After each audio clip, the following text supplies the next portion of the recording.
Pemirsa, meski putusan hakim terhadap anak AG 3 tahun 6 bulan penjara dan dikuatkan dalam putusan banding, namun pihak anak AG masih meyakini memiliki bukti AG tak bersalah dalam kasus penganiayaan David Ozora. Benarkah demikian? Kita akan membahasnya bersama dengan kuasa hukum anak AG Birawa J. Arifi dan pakar hukum pidana dan mantan hakim Asep Iwan Iryawan. Selamat petang Mas Birawa dan juga Kang Asep. Selamat petang, Mbak. Salam sehat semuanya. Ya, saya ingin ke Mas Birawa dulu, Mas Birawa. Jadi apa yang membuat tim kuasa hukum yakin untuk menempuh jalur kasasi, sementara dalam putusan banding sudah menguatkan putusan sebelumnya? Ya, terima kasih Mbak. Jadi memang di sini kami memiliki keyakinan yang sama, sebagaimana kami telah sampaikan sejak awal dalam pledoi kami, dalam pokok perkara di pengadilan negeri ya, dan juga dalam memori banding kami. Kami sangat yakin terdapat banyak argumen serta fakta-fakta yang seharusnya dipertimbangkan oleh judeks fakti pada saat itu. Namun kami di sini menilai hal-hal tersebut tidak dilakukan dan tidak tercapai, sehingga timbullah suatu putusan hukuman yang sama sekali tidak mencerminkan nilai-nilai keadilan bagi seorang anak. Oleh karena itu di sini kami tetap berjuang, kami tetap memanfaatkan upaya hukum yang tersedia bagi kami, yaitu menempuh jalur kasasi ke Mahkamah Agung, sehingga pertimbangan-pertimbangan kami, argumen-argumen kami, serta dasar-dasar yang dapat kami ajukan sebagai bukti ya bahwa anak AG tidak terlibat dan tidak bersalah, itu bisa dipertimbangkan oleh Yang Mulia Hakim Agung. Kurang lebih seperti itu, Pak. Baik, masih memperjuangkan anak AG tidak bersalah. Tapi apakah ada bukti baru yang akan dibawa dalam proses kasasi nanti? Ya, kurang lebih nanti yang akan kami sampaikan, yang sudah kami sampaikan dalam memori kasasi kami hari ini, poin-poin utamanya, pokok-pokoknya itu sama seperti apa yang telah disampaikan dalam pledoi dan juga dalam memori banding. Namun pastinya ada beberapa penambahan-penambahan baru yang kami tambahkan untuk menegaskan serta menguatkan posisi anak AG dan juga hal-hal yang dapat membuktikan bahwa anak AG ini tidak bersalah dan tidak melakukan penganiayaan sebagaimana disebutkan dalam putusan. Jadi ada bukti lama, kemudian ada tambahan bukti baru ya. Bukti baru ini apa yang lebih menguatkan bahwa AG tidak bersalah ataupun tidak berperan aktif? Ya, kalau ini sih sebetulnya kan masih dalam pokok pemeriksaan. Sekarang kan kita sudah sampaikan seluruh detailnya dalam memori kasasi kami ke Mahkamah Agung. Untuk itu nanti kita akan coba lihat dulu, tapi pada intinya semua hal-hal yang kami yakin dapat dipertimbangkan oleh Hakim Agung sudah kami serahkan semuanya. Baik. Salah satu yang juga menjadi pertimbangan begitu ya oleh hakim adalah bukti CCTV. Tapi mengapa menurut tim kuasa hukum bahwa CCTV itu tidak menjadi bahan pertimbangan keputusan hakim, Mas Birawa? Ya Mbak, ini yang sama sekali kami sangat sayangkan pada saat pemeriksaan di tingkat pertama di pengadilan negeri.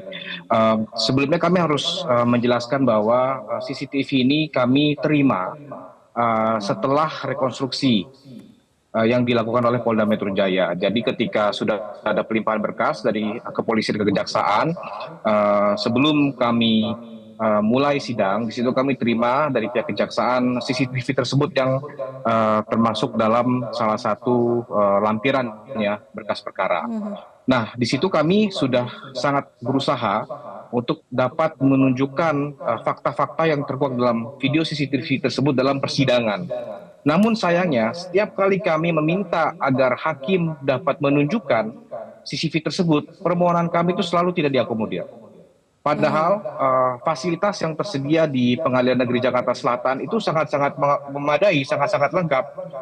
Kecepatan internet ada, TV pun juga ada, audionya pun juga sangat-sangat bagus, sehingga kami tidak melihat adanya hambatan bagi hakim untuk menunjukkan CCTV tersebut saat pemeriksaan di persidangan. Lalu bagaimana akhirnya bisa mendapatkan ini, Mas Birawa? Ya Mbak, sorry. Lalu bagaimana akhirnya bisa mendapatkan CCTV ini? Ya, jadi kan seperti yang kami jelaskan, kami sudah mendapatkan itu dari kejaksaan. Pada saat persidangan, kami harus menyediakan fasilitas kami sendiri, Mbak. kami membawa iPad kami sendiri, kami menunjukkan kepada hakim bahwa ini loh yang sebetulnya terjadi. Sangat berbeda dengan apa yang terjadi saat rekonstruksi. Namun kembali lagi kami tidak memahami, Mbak. Mungkin Oke. hakim pada saat itu memiliki pertimbangan sendiri kenapa ini tidak digunakan CCTV-nya. Oke. Tapi sekali lagi sangat-sangat kami sayangkan karena ini merupakan salah satu bukti kunci yang Baik. menunjukkan Mas secara Birawa, keseluruhan bahwa anak AG ini tidak terlibat dalam penganiayaan tersebut dan tidak bersalah. Poinnya pada saat reaksi yang mana AG menurut Anda menguatkan bahwa AG memang benar-benar tidak berperan aktif di situ? Yang mana poinnya? Iya, kalau Mbak juga sudah lihat videonya, saya juga yakin di sini. Ini kita bisa lihat bersama ya di layar kaca saat ini. Kami lihat di sini videonya itu sangat jelas bahwa sejak awal anak AG itu tidak berada di dekat korban Ananda D. Oke. Dia di sini, kalau kita lihat dari video kan, oke, ini masih ngobrol-ngobrol biasa. Karena pada saat itu dalam perspektif anak AG ini hanya ngomong baik-baik, tidak pernah terlintas sedikit pun dalam pikiran dan perasaan anak AG bahwa akan terjadi kekerasan. Sehingga di situ masih dianggap seperti ngobrol baik-baik saja. Baik. Jadi setelah itu pun ketika sudah mulai tensi naik, kemudian nantinya kita lihat ada bagian di mana Ananda D mulai push up, di situ anak AG udah mulai ke belakang tuh, sudah mulai mundur di sini. Karena kenapa? Anak AG ini tidak nyaman, dia tidak ingin terjadi hal-hal yang tidak diinginkan, sehingga ya udah deh daripada nanti dia terlibat secara langsung, maka anak AG mundur. Baik. Itu sebetulnya reaksinya. Oke, kalau gitu saya ingin ke Kang Asep. Kang Asep melihat CCTV ini, apa penilaian Kang Asep? Apakah cukup menampilkan dan menunjukkan bahwa AG memang tidak berperan aktif sebetulnya dalam penganiayaan? Ya, yang pertama AG ini kan sudah diproses di pengadilan negeri maupun di pengadilan tinggi. Artinya itu mereka di PNPT adalah memeriksa bukti-bukti fakta, gitu kan. Nah sekarang kan Mas Birawa mengajukan kasasi, itu hak yang harus dihormati. Jadi ketika kasasi, nah kewenangan kasasi itu di Mahkamah Agung diatur di KUHP pasal 253. Yaitu apakah telah diterapkan peraturan perundang-undangan, pertama itu. Kedua, apakah cara mengadilnya sudah benar atau tidak. Tiga, apakah kompetensi. Nah, udah barang tentu mungkin Mas Birawa pasti di memori kasasinya akan membuat tuh kan, apakah mengadilnya benar nggak. Tadi misalkan, wah ini ada bukti-bukti ini loh, kenapa cara mengadilnya begini, kenapa hukum tidak diterapkan. Biarlah nanti Mahkamah Agung, ya apa itu kewenangannya. Apakah nanti Mahkamah Agung bisa menolak kasasi atau membatalkan putusan, mengadili sendiri itu mungkin saja. Artinya bahwa ketika di PN, misalkan Mas Birawa telah mengajukan, cuma ditolak dengan alasan langkah tunak, langkah keras lah ya, kita tidak paham itu. Padahal sudah siap, itu juga tersendiri. Biarlah nanti Mahkamah Agung menilai. Jadi itu nanti kewenangan Mahkamah Agung yang sedang di tingkat kasasi. Nah, tinggal nanti Mahkamah Agung akan melihat kan memori kasasinya. Apakah memori kasasi itu keberatan itu ya? Nah, satu tadi telah menerapkan nggak PN maupun PT? Apakah cara mengadilnya benar atau tidak? Atau kompetensi jelas, kompetensi enggak, tinggal dua itu antara A dan B. Jadi bukan bicara bukti baru dulu, itu nanti di PK kalau bukti baru ya. Di pasal 263. Sekarang masih main di 253 KUHP.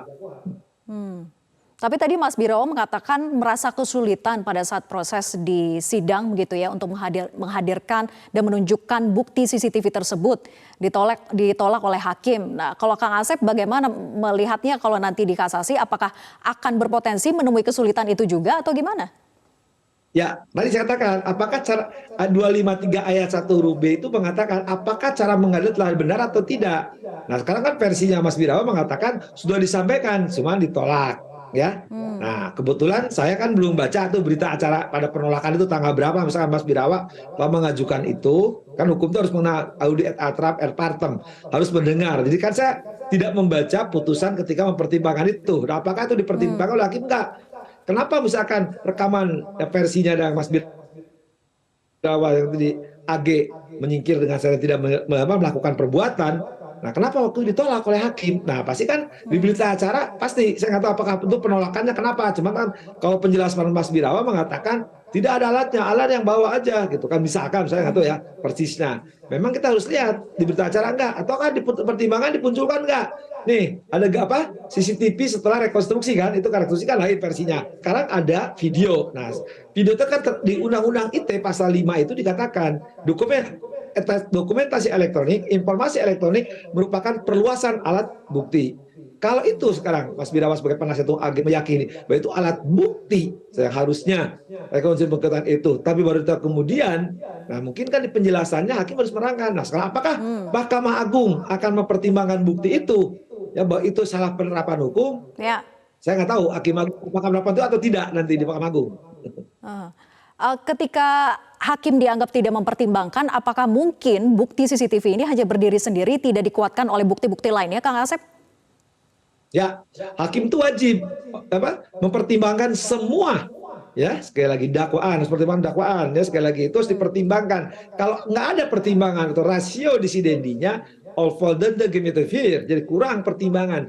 Kalau pertimbangannya kurang, hakim mempertimbangkan sekali lagi, ya dalam judik faksi tidak cara mengadil tidak benar tadi atau salah menerapkan hukum, pasti dibatalkan. Sekali lagi kalau ya itu ternyata hakim tidak mempertimbangkan tadi, karena semua pihak-pihak itu kan oleh hakim harus dipertimbangkan. Kalau di perdata itu semua petitum itu harus dipertimbangkan. Kalau enggak itu alasan ya untuk ketika di proses upaya hukum berikutnya.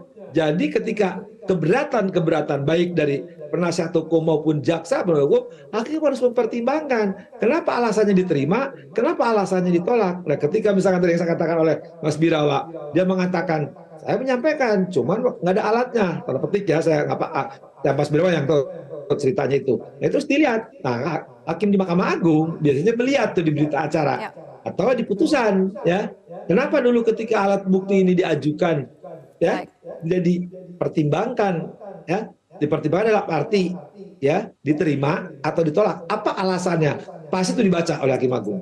Ya, Kang Asep sedikit saja tanggapannya. Amicus Curiae juga diajukan terhadap kasus anak AG ini. Apakah mungkin juga akan menjadi salah satu pertimbangan untuk meringankan hukuman AG, Kang Asep, di tingkat kasasi?